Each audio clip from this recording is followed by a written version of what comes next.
Elle est celle qui t'éclaire de lumière entre deux vendredis quand tu la lis. Elle nous livre plusieurs récits autant inspirants les uns que les autres. Je te propose aujourd'hui de découvrir certaines sagesses d'un de ces récits de Surat Al-Kahf.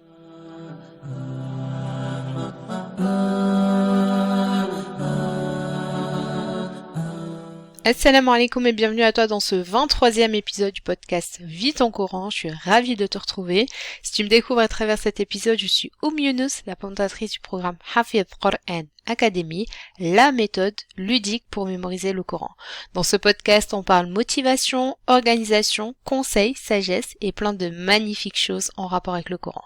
Je te retrouve chaque vendredi, Inch'Allah, pour un nouvel épisode. Alors abonne-toi pour ne pas rater les prochains.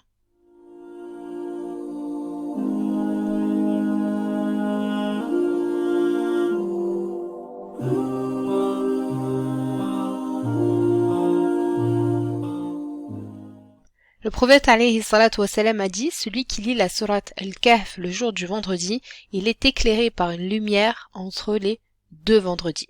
Celui qui lit la sourate Al-Kahf le jour du vendredi, il est éclairé par une lumière entre les deux vendredis. Donc Allah subhanahu wa ta'ala nous a encouragés à lire cette sourate avec une intention sincère, à méditer sur son contenu et à tirer des leçons spirituelles pour améliorer notre foi et notre comportement, Inch'Allah. J'espère que lire cette sourate est une véritable routine hebdomadaire pour toi, parce que si ce n'est pas encore le cas, sache qu'il est temps de prendre cette nouvelle habitude car tu passes à côté de magnifiques bienfaits. Donc Surat Al-Kahf, c'est la 18e sourate du Coran. Elle est appelée la caverne en référence à un des récits relatés dans cette sourate.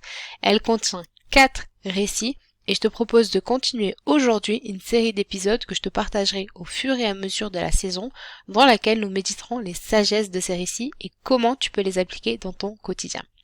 Ok, alors c'est parti. Alors, comme je te le disais, Surat Al-Kahf relate 4 récits. Le premier, c'est l'histoire des jeunes gens de la caverne qui fait donc référence au titre de la sourate. Le deuxième, c'est le dialogue entre le prophète Moussa alayhi salam et Al-Khidr. Le troisième, c'est les propriétaires des deux jardins. Et le quatrième, c'est le récit de Dhul Qarnayn. Chacun de ces 4 récits évoque l'une des épreuves que chaque croyant peut vivre dans sa vie. Le premier récit, il évoque l'épreuve dans la pratique de ta foi avec les gens de la caverne. Le deuxième récit, il évoque l'épreuve de la subsistance avec le propriétaire du jardin.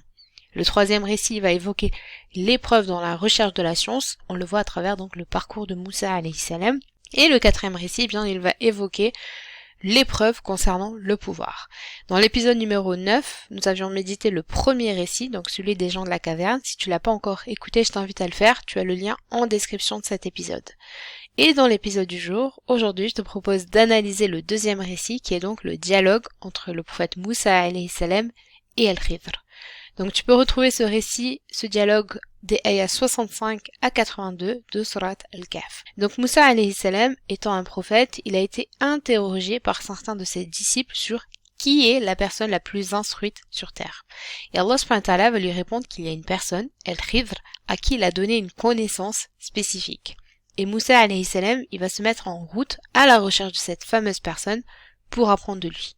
Et lorsqu'il va trouver Al-Khidr, il va lui demander à le suivre pour apprendre de sa sagesse, mais Al-Khidr va avertir Moussa alayhi salam qu'il ne pourra pas être patient face aux actions qu'il va réaliser, mais Moussa alayhi salam va insister pour rester avec lui et Al-Khidr va finir donc par accepter. Au cours de leur voyage, Al-Khidr va faire plusieurs actions qui vont sembler injustes ou incompréhensibles à Moussa alayhi salam, mais Al-Khidr lui explique que ces actions étaient justifiées selon une sagesse d'Allah subhanahu wa ta'ala et un plan que Moussa alayhi salam ne pouvait pas comprendre parce qu'il avait une connaissance limitée. Ce que je te propose dans cet épisode, c'est de méditer certaines sagesses à retenir de ce récit. Alors c'est parti, bismillah. La sagesse numéro 1, c'est l'impatience dans la recherche de science. Allah subhanahu wa ta'ala nous dit dans une traduction des sens des ayats, ils trouvèrent l'un de nos serviteurs à qui nous avions donné une grâce de notre part et à qui nous avions enseigné une science émanant de nous. Moussa alayhi salam lui dit, puis-je te suivre à la condition que tu m'apprennes ce qu'on t'a appris concernant une bonne direction. L'autre, donc Al-Khidr, dit, vraiment tu ne pourras jamais être patient avec moi. Donc ils trouvèrent l'un de nos serviteurs à qui nous avions donné une grâce de notre part et à qui nous avions enseigné une science émanant de nous. Moussa alayhi salam lui dit, puis-je te suivre à la condition que tu m'apprennes ce qu'on t'a appris concernant une bonne direction, l'autre dit vraiment tu ne pourras jamais être patient avec moi. Donc je te rappelle le contexte, Allah subhanahu wa ta'ala informe le prophète Moussa alayhi salam qu'une personne possède plus de science que lui. Et que va faire le prophète Moussa alayhi salam? Eh bien il va rechercher cette personne afin d'apprendre de sa science. Et une fois qu'il va trouver Al-Khidr, celui-ci ne va pas vouloir qu'il le suive dans son voyage parce qu'il estime qu'il n'aura pas assez de patience face aux événements auxquels il va assister. Ici, ce qu'on peut retenir est que la recherche de science demande de la patience. À l'image de Moussa alayhi salam, tu dois rechercher la science auprès de personnes qui ont plus de science que toi afin d'apprendre d'elles, de leurs connaissances, mais également de leur comportement. Et cette recherche de science, eh bien, elle va demander de la patience pour plusieurs raisons. Quand tu apprends quelque chose de nouveau, il te faut du temps pour assimiler progressivement ces nouveaux concepts, et forcément, demander du temps, ça demande également de la patience.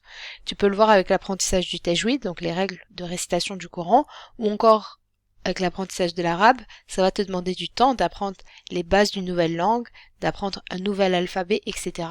Et donc forcément, ça va te demander de patienter face à tout cela. Et chaque personne a son propre style d'apprentissage. Trouver la méthode qui te convient le mieux va te demander également du temps et de la patience parce que c'est essentiel pour explorer les différentes approches et découvrir ce qui fonctionne le mieux pour toi. Et qui dit apprentissage dit forcément bien erreur, je te l'ai dit plusieurs fois dans ce podcast, l'erreur fait partie intégrante du processus d'apprentissage. C'est impossible pour toi de ne jamais te tromper. C'est impossible pour toi, impossible pour moi de ne jamais nous tromper. Donc forcément, ça va te demander de la patience pour accepter tes erreurs, d'apprendre de tes erreurs et apporter les corrections nécessaires pour progresser, Inch'Allah.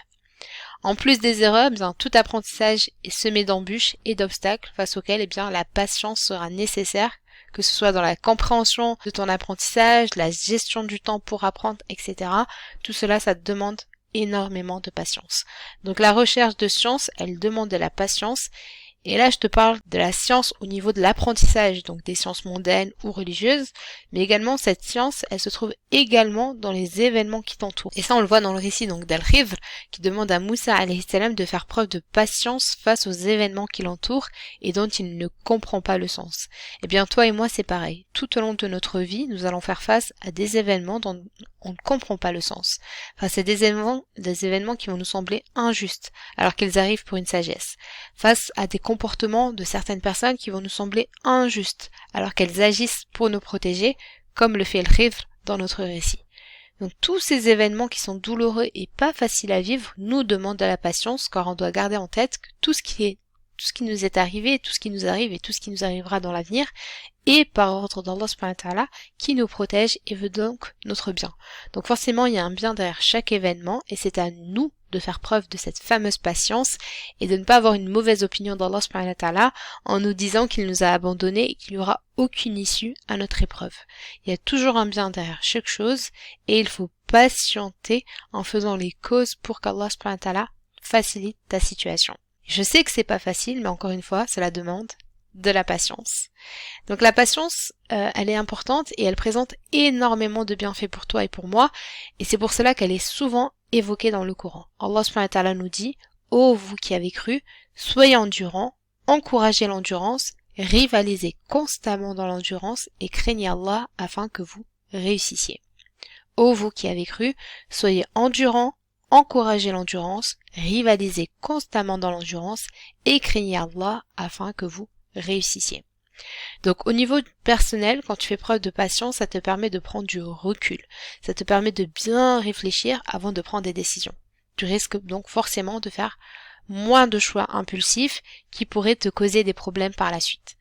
Au niveau social, la patience, elle te permet également de mieux comprendre les autres parce que tu prends le temps de régler des conflits calmement, d'être patiente et ça t'aide à construire des relations beaucoup plus solides avec les autres. Si tu prends le temps de comprendre une personne au lieu de la juger directement, eh ben ça change tout. Au niveau des émotions, quand tu es patiente, ça t'aide à gérer le stress. Tu peux faire face à des situations qui sont difficiles sans paniquer et ce qui maintient donc ton état d'esprit tranquille et ça contribue donc à ta bonne santé mentale. Concernant les objectifs, être patiente c'est super important puisque ça va te permettre de rester motivé sur la durée, de surmonter les obstacles auxquels tu vas faire face. On l'a dit, dans tout apprentissage il y a des obstacles et ça va te permettre au final d'atteindre ton objectif, Inch'Allah. Au niveau professionnel, la patience ça va te permettre de travailler avec précision, ça va te demander du temps de bien prendre, de faire les choses en prenant bien ton temps, que ce soit au travail, que ce soit dans tes études, que ce soit dans tes projets créatifs. Forcément, ça va améliorer la qualité de ce que tu fais parce que tu prends le temps de prendre les choses, de faire les choses et tu es patiente quand tu fais les choses. Donc tu vois à travers ces quelques exemples que la patience est une vertu que nous devons tous tenter d'adopter, Inch'Allah. Donc maintenant qu'on a vu que dans la recherche de science, il faut adopter de la patience, prenons maintenant chacun des événements auxquels Moussa alayhi salam va devoir faire preuve de cette fameuse patience et retenons certaines sagesses.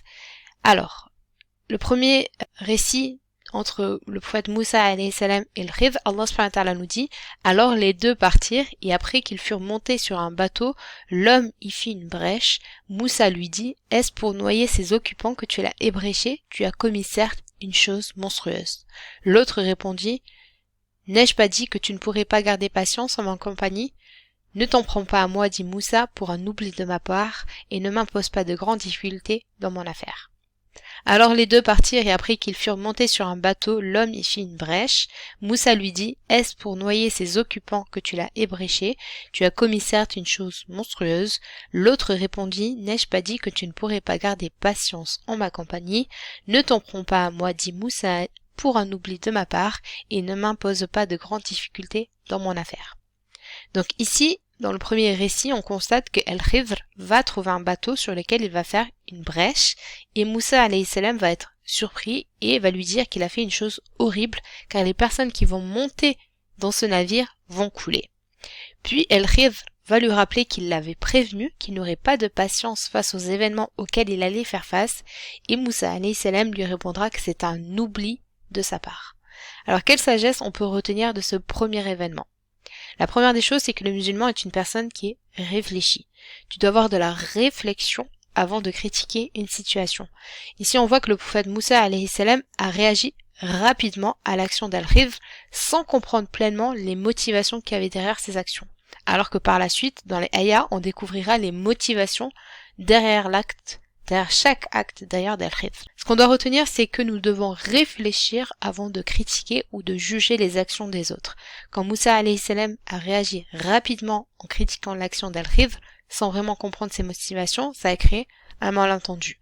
Donc on doit prendre le temps de comprendre pourquoi les autres agissent de telle manière et ça aide à éviter des jugements trop rapides et à favoriser une meilleure communication entre nous. Donc c'est valable dans beaucoup de situations dans la vie de tous les jours, donc évitons de juger une personne ou une personne sans connaître ce qui se passe derrière. Parfois certaines personnes vont adopter certains comportements, pour nous ça va nous sembler intolérable, mais on ne sait pas ce que vit la personne et pourquoi elle se comporte de telle manière. Parfois c'est une façon pour elle de se faire remarquer, pour faire un appel à l'aide. Parfois elle est contrainte d'avoir tel ou tel comportement. On ne sait pas ce que vivent les gens. Donc ton rôle en tant que musulmane, c'est de tendre ta main pour aider une personne et non de t'arrêter à l'aspect matériel de la situation et de la juger directement. Et malheureusement, nous sommes à une époque où les gens n'ont pas le temps et préfèrent se critiquer les uns les autres, de se mettre dans des cases au lieu d'aller voir directement une personne et comprendre pourquoi elle adopte tel ou tel comportement. Surtout concernant les péchés, on va tout de suite accabler une personne alors qu'on ne connaît pas son contexte de vie. Vivre sa religion, c'est un cheminement spirituel qui demande du temps et chacun avance à son rythme selon le contexte dans lequel il a grandi et dans quel contexte il évolue. Donc prenons le temps de se tendre la main les uns les autres au lieu de nous accabler. Donc c'est tellement facile de critiquer une personne, mais prendre le temps de la voir pour comprendre son comportement, d'aller la voir, ça demande beaucoup plus de temps et peu de personnes le font malheureusement. La deuxième sagesse qu'on peut retenir de cet événement, c'est que à Allah appartient toute la science et le comportement humble qu'a eu Moussa alayhi salam qui tout de suite a reconnu son erreur et son oubli en ne faisant pas preuve de patience comme il l'avait promis donc au début de son voyage. Le fait que Moussa alayhi salam admette le fait d'avoir oublié est un aspect de la situation qui souligne l'importance de reconnaître ses propres erreurs. C'est une leçon précieuse sur l'humilité et la responsabilité personnelle. Reconnaître tes erreurs, c'est le premier pas vers la correction et l'amélioration dans le cadre de l'apprentissage. Car je te rappelle, nous sommes face à un enseignant et son élève, mais également dans ta vie de tous les jours. Reconnaître tes erreurs, c'est une qualité en tant que croyante, et c'est ce qui a fait défaut à Shaitan qui, quand il a refusé de se prosterner devant le prophète Adam alayhi salam, au lieu de se repentir et reconnaître son erreur, il a préféré persévérer dans son orgueil et ne pas faire preuve d'humilité, contrairement à notre père Adam alayhi salam qui, lui, une fois après avoir commis l'erreur de manger du fruit défendu, a reconnu tout de suite son erreur et a demandé pardon à Allah subhanahu wa ta'ala.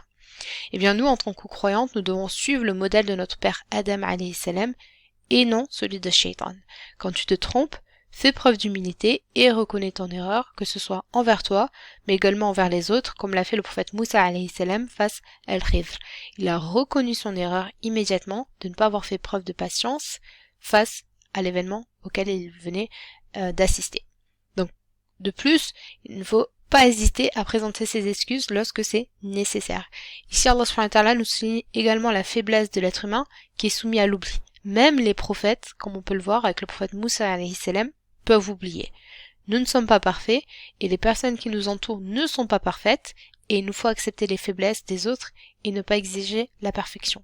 L'humanité est sujette à l'erreur intrinsèquement, comme ça on est créé comme ça, et plutôt que de se juger sévèrement les uns les autres pour nos imperfections, il est plus constructif d'adopter une attitude de compréhension et d'acceptation, et c'est pour ça d'ailleurs qu'Al-Khidr a accepté que Moussa alayhi salam continue son chemin avec lui, et voyons donc ce qui va se passer par la suite. Puis ils partirent tous deux, et quand ils eurent rencontré un enfant, l'homme le tua. Alors Moussa lui dit, « As-tu tué un être innocent qui n'a tué personne? Tu as commis certes une chose affreuse. » L'autre lui dit, « Ne t'ai-je pas dit que tu ne pourrais pas garder patience en ma compagnie?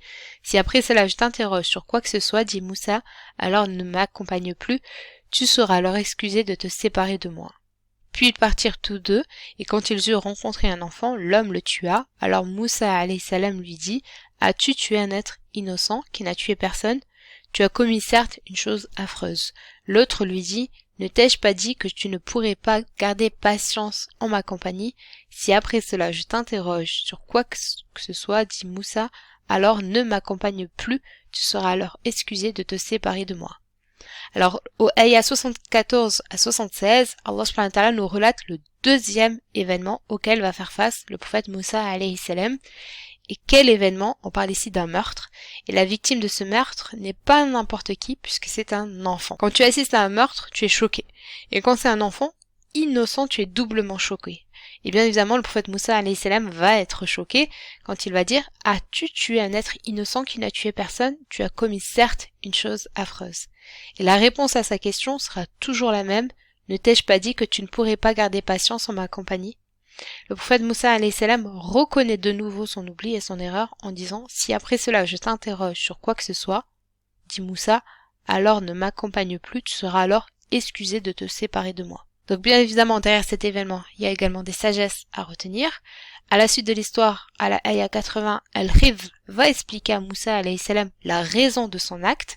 Quand ton garçon, ses pères et mères étaient des croyants, nous avons craint qu'il ne leur imposait la rébellion et la mécréance. Quant aux garçons, ses pères et mères étaient des croyants, nous avons craint qu'il ne leur imposait la rébellion et la mécréance. Donc quand Allah subhanahu wa ta'ala évoque le terme croyant dans le Coran, ça signifie que ce sont des personnes qui sont vraiment très pieuses. Ce ne sont pas des n'importe quels croyants, mais vraiment des personnes, des parents qui étaient très pieux. Et Allah subhanahu wa ta'ala avait craint que cet enfant n'allait pas prendre le chemin de la droiture et n'allait pas être pieux. Donc il le savait. C'est un enfant qui, une fois adulte, n'allait pas prendre le chemin de ses parents. Et donc, comme ses parents étaient pieux, il allait également entraîner la perte de ses parents. On sait l'amour qu'on a pour nos enfants qui peut parfois être une source de tentation et nous faire accepter des comportements qui ne sont pas acceptables ou des péchés qui sont réprouvables. Alors pour éviter cela, Allah subhanahu wa ta'ala va demander à Al-Khidr d'ôter la vie de cet enfant afin de le protéger et de protéger ses parents. Donc par cet acte, Allah subhanahu wa ta'ala a protégé la vie de cet enfant car il est décédé non pubère, donc exempt de tout péché, et il a protégé en même temps ses parents parce que en n'ayant pas un enfant non croyant, en échange, il leur a accordé un enfant pieux et on le voit à la suite des ayats. Donc la sagesse qu'on peut retenir de cet événement est que parfois Allah subhanahu wa ta'ala va te donner une épreuve qui peut te paraître terrible, et là on parle de la perte d'un enfant, l'une des plus grandes épreuves qu'une personne puisse vivre dans sa vie, mais malgré la grandeur de l'épreuve, il y a toujours une sagesse derrière et Allah Azza wa Jal agit toujours pour te protéger d'un mal plus grand. Donc garde confiance en Allah subhanahu wa ta'ala. On voit aussi qu'Al-Khidr a dû réaliser une action qui était difficile, celle de tuer un enfant. Ce qui nous montre que parfois, bien dans ta vie, nous allons devoir prendre des décisions difficiles pour satisfaire Allah subhanahu wa ta'ala et que la vie n'est pas un long fleuve tranquille, mais qu'elle demande de prendre des décisions parfois difficiles quand il faut obéir à Allah Azza wa Jal. La troisième leçon, et bien évidemment, c'est la foi des parents. On voit que plus une personne est pieuse et plus Allah subhanahu wa ta'ala fait en sorte de protéger sa piété.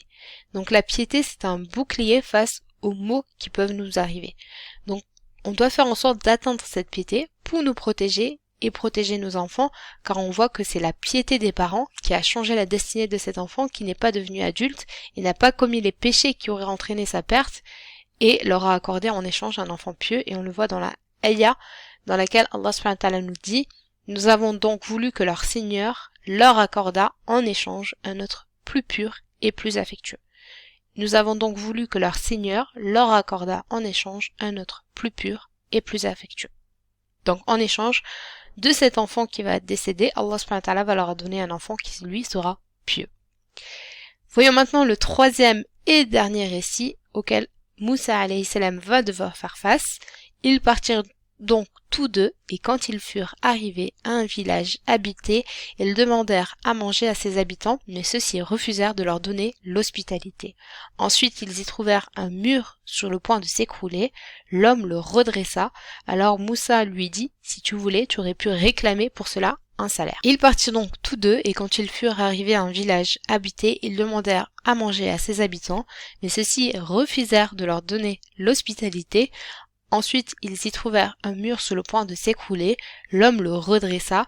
Alors Moussa alayhi salam lui dit: si tu voulais, tu aurais pu réclamer pour cela un salaire. Donc Moussa alayhi salam et Al-Khidr arrivent dans un village habité et demandent de la nourriture aux habitants, mais ces derniers vont refuser de les accueillir. Et en explorant davantage le village, ils vont trouver un mur sur le point de s'écrouler et Al-Khidr va le redresser sans demander de récompense. Et Moussa alayhi salam va être étonné par cet acte et va suggérer à Al-Khidr qu'il aurait pu demander une rémunération pour son travail. Et à la suite des ayats, Al-Khidr va dévoiler les fameuses raisons pour lesquelles il a construit ce mur à la ayah 82. Allah subhanahu wa ta'ala nous dit, donc dans une traduction des sens de la ayah: et quant au mur, il appartenait à 2 garçons orphelins de la ville, et il y avait dessous un trésor à eux, et leur père était un homme vertueux. Ton Seigneur a donc voulu que tous 2 atteignent leur maturité et qu'ils extraient eux-mêmes leur trésor par une miséricorde de ton Seigneur. Je ne l'ai d'ailleurs pas fait de mon propre chef. Voilà l'interprétation de ce que tu n'as pas pu endurer avec patience. Et quant au mur, il appartenait à 2 garçons orphelins de la ville, et il y avait dessous un trésor à eux, et leur père était un homme vertueux. Ton Seigneur a donc voulu que tous 2 atteignent leur maturité et qu'ils extraient eux-mêmes leur trésor par une miséricorde de ton Seigneur. Je ne l'ai d'ailleurs pas fait de mon propre chef. Voilà l'interprétation de ce que tu n'as pas pu endurer avec patience. Donc quelle sagesse on peut retenir de ce dernier récit? Ici, on voit qu'en dessous de ce mur, il y avait un trésor qui appartenait à 2 orphelins. Et Allah subhanahu wa ta'ala a demandé à Al-Khidr de reconstruire ce mur pour que le trésor soit de nouveau caché et que les orphelins ne puissent le découvrir qu'une fois qu'ils seraient grands et indépendants. Donc je te rappelle que ce mur se trouve dans une ville où les habitants sont tellement avares qu'ils ont refusé d'offrir l'hospitalité à Moussa alayhi salam et Al-Khidr. Alors imagine quel comportement ils auraient eu s'ils avaient trouvé ce trésor appartenant à 2 jeunes pauvres orphelins. Bien évidemment, ils n'auraient pas donné ce trésor à ces pauvres enfants. Leur père était tellement pieux qu'Allah subhanahu wa ta'ala l'a récompensé en protégeant ses enfants. Et là, ce qu'on voit, c'est encore une fois la piété qui a joué un rôle sur le destin des enfants. Je ne sais pas si tu te rends compte de l'importance pour nous en tant que parents de donner notre maximum pour atteindre la piété, non seulement pour nous, mais également pour nos enfants. C'est grâce à cette piété, c'est à cause de cette piété qu'Allah subhanahu wa ta'ala a protégé la subsistance de ces orphelins même après la mort de leur père. Et ça, c'est un message fort pour toi et moi, que c'est Allah subhanahu wa ta'ala qui subvient aux besoins de nos enfants. Ce n'est ni toi, ni moi, mais bien Allah subhanahu wa ta'ala seul. Donc ne crains pas pour la subsistance de tes enfants, la seule chose que tu as à faire est d'atteindre la piété, et Allah azza wa jal s'occupera du reste. On peut imaginer que ces enfants étaient avec leur mère, et qu'ils vivaient dans la pauvreté. Peut-être qu'elle se demandait comment elle allait nourrir ses enfants, comment elle allait s'en sortir, mais Allah subhanahu wa ta'ala, par sa sagesse, a préféré que ses enfants découvrent ce trésor seulement une fois qu'ils seraient grands et non pas quand ils seraient petits avec leur mère. Donc ce qu'on doit retenir, c'est que il se peut qu'Allah subhanahu wa ta'ala te conserve ta subsistance pour te la donner au moment qui lui semble lui le plus opportun.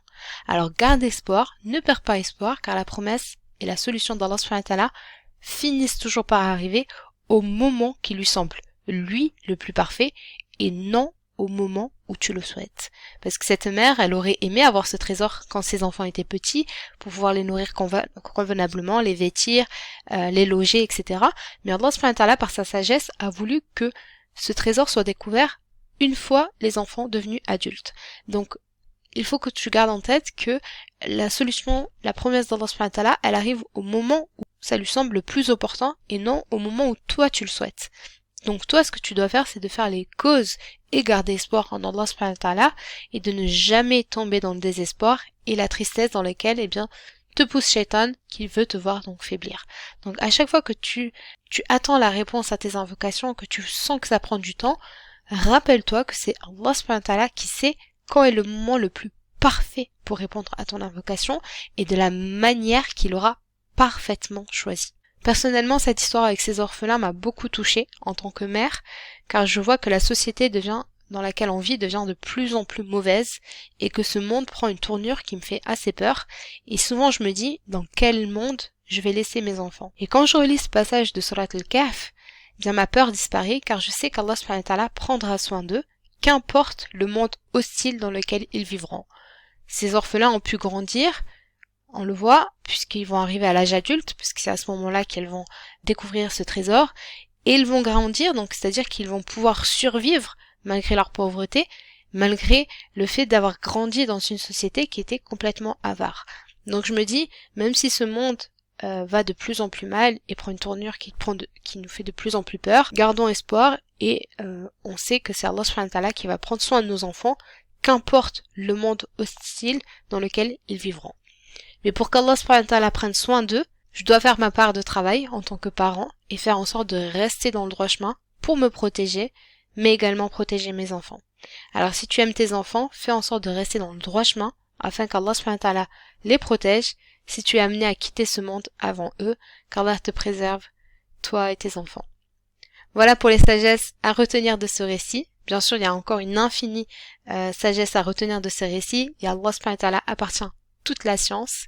Si cet épisode t'a plu, partage cet épisode à tes amis pour également les aider à comprendre et à méditer ce récit de Surat al-Kahf et n'hésite pas à me dire en commentaire ce que tu as pensé de cet épisode. Si cet épisode t'a plu et que tu veux être informé des prochains épisodes, abonne-toi et mets 5 étoiles à ce podcast. Ça te prendra quelques secondes et moi ça me permettra de voir que tu as aimé cet épisode et me soutenir.